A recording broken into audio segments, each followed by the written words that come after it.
Alright guys, I told you I'd go over this newer build. I'm actually doing this for GoPro. They hit me with it a few weeks ago because they have their other wing that's down there that's absolutely hammered that they've been flying. So they've had that for a while, and they said, can I build them another one? So I've been killing myself this week. You can see my shop is a freaking tornado in here because I'm trying to get this done before I'm leaving this week, plus keep up with everything else. So it's been a lot of late nights this last week and a half or so. If you're looking for an easy build, then you might as well steer clear of this. I went through, completely sanded the whole airplane.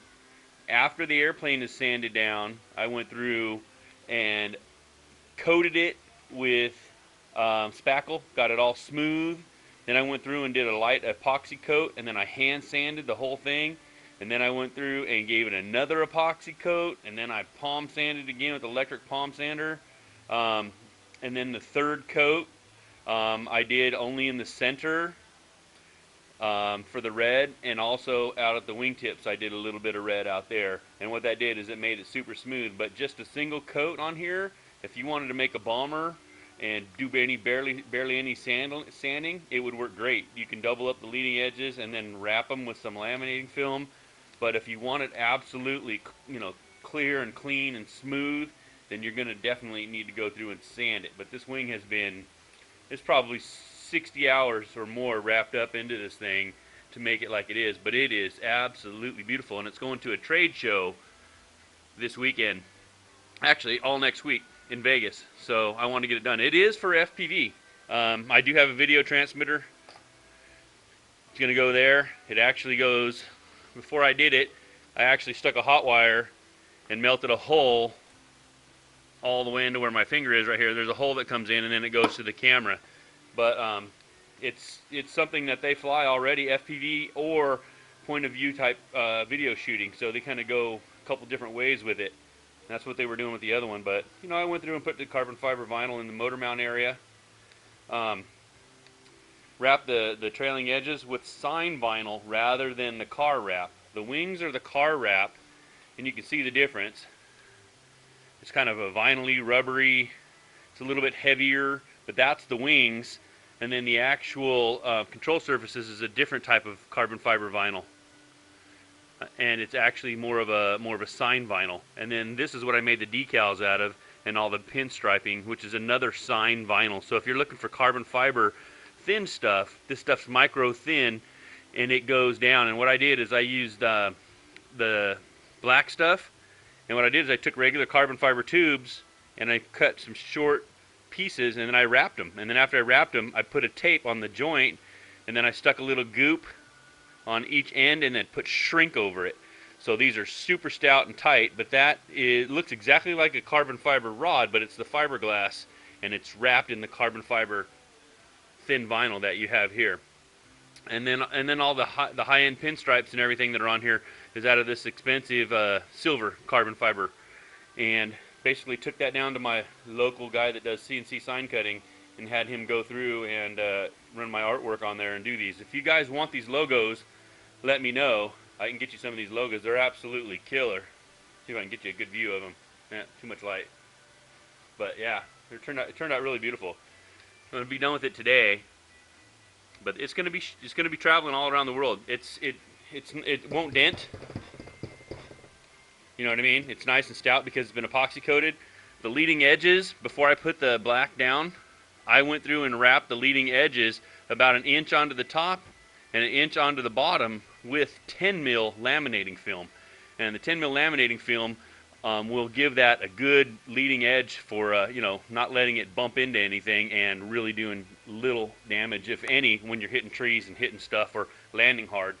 The bays are all epoxy coated prior. I went through, and in the last 3 flutes of these lids, I got 256 rod in the last 3 flutes, and then cut short and then left in there. And then that's what I had designed these magnets pads here for that. So basically all you do is put the steel inside here, let it be in there, then you just wrap the tape around it, take hot glue, and what I usually do is I take double magnets. There's 2 magnets on each one of these pads. I do double magnets, and then I take, you can't do this unless this is epoxy coated. I took goop, Now, if you're going to not use this epoxy, you have to use hot glue because the goop will eat the foam. But since I epoxied it, I went through and used goop, and it works great. But you can listen. That sucker, I can almost lift the plane off doing that. And then I just put a tab of the black carbon fiber vinyl on there. Same with this lid. I went through, took another piece of plastic, made a lid for it.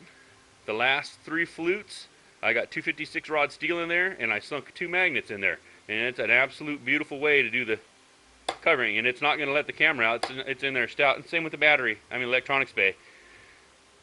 Nice magnets on the shelves. I always cut this area out of the way, and there's no reason for it really to be in there. I cut that area out of the way and just fold it in. Plus, I pre-cut the bay down about a ½ inch farther in depth before I even built the plane, just to give me more room for everything. I usually end up doing that. But that's her right there. Beautiful 10.6 full carbon fiber prop. Let me show you the bottom. See my fancy CG marker?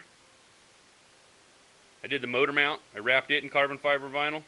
Why not, right? It looks pretty trick. And the bottom. Whoa! Lucky it's tough, right? But the whole plane itself is absolutely, I call it the brute because it's a little bit heavier. It's going to love the wind. The texture on there is really going to make it fly good in the wind and really be stuck in the turns. But it's absolutely beautiful. The skids, same way as I usually do the skids, except what I did on these, I went through and put a piece of ply, a short piece of ply in between the skids before I glued the skids together, just to give them some, because they're always landing this one on pavement, just to give it some hard rail through the center there. But yeah, it's pretty.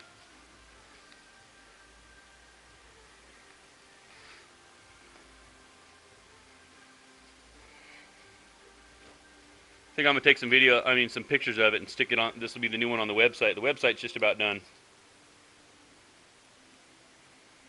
Enjoy.